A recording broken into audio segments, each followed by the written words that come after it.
नमस्कार शेतकरी मित्रांनो, आजच्या दिवसभरातील शेतकऱ्यांसाठी अत्यंत महत्त्वाच्या आणि काही प्रमुख अशा ठळक बातम्या आज आपण या व्हिडिओमध्ये पाहणार आहोत। तर मग आज दिवसभरातील पहिली आणि महत्त्वाची ठळक बातमी अशी आहे की कुणाची केवायसी नाही तर कुणाचे बँक खाते आधार संख्या नाही, त्यामुळे 4 महिन्यानंतरही अतिवृष्टीची आधीच रक्कम शेतकऱ्याच्या बँक खात्यांवर जमा।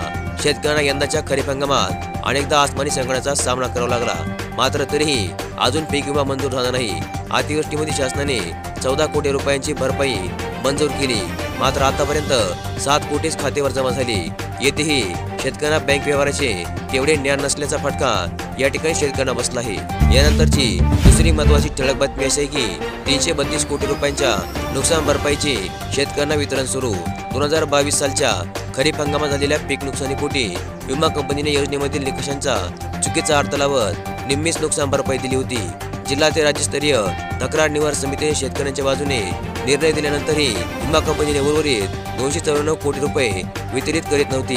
जिल्हाधिकाऱ्यांनी महसूल वसुलीचा बडगा उगारून कंपनीचे खाते सील केल्यानंतर आता कंपनीने 332 कोटी रुपयांचे वितरण सुरू केले आहे। यानंतरची पुढील महत्त्वाची ठळक बातमी अशी आहे की सोयाबीनचे 25% अग्रिम पीक विमा जमा होत आहे। तुमचे बँक खाते चेक केले का? अखेर अग्रिम पीक विम्याची प्रतीक्षा संपली आहे। सोयाबीन उत्पादकांना मंजूर करण्यामध्ये आलेली प्रधानमंत्री पीक विमा योजनेची 25% अग्रिम रक्कम शेतकऱ्यांच्या बँक खात्यांमध्ये जमा होण्यास सुरुवात झाली आहे।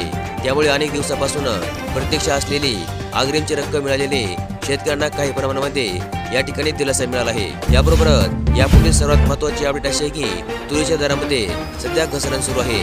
लातूर येथे कृषी उत्पन्न बाजार समितीच्या मार्केट यार्डामध्ये तुरीची आवक वाढली आहे।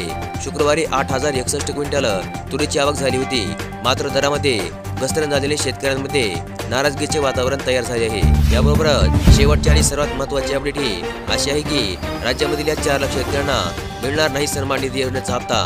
केवायसी विना पीएम किसान सन्मान निधी योजनेचे खाते मिळणे आता मुश्किल झाले आहे। राज्यामधील शेतकऱ्यांची ई-केवायसी करण्यासाठी 15 जानेवारी 2024 ही डेडलाईन दिली होती, मात्र आतापर्यंत सुमारे 4 लाख शेतकऱ्यांची ई-केवायसी बाकी आहे।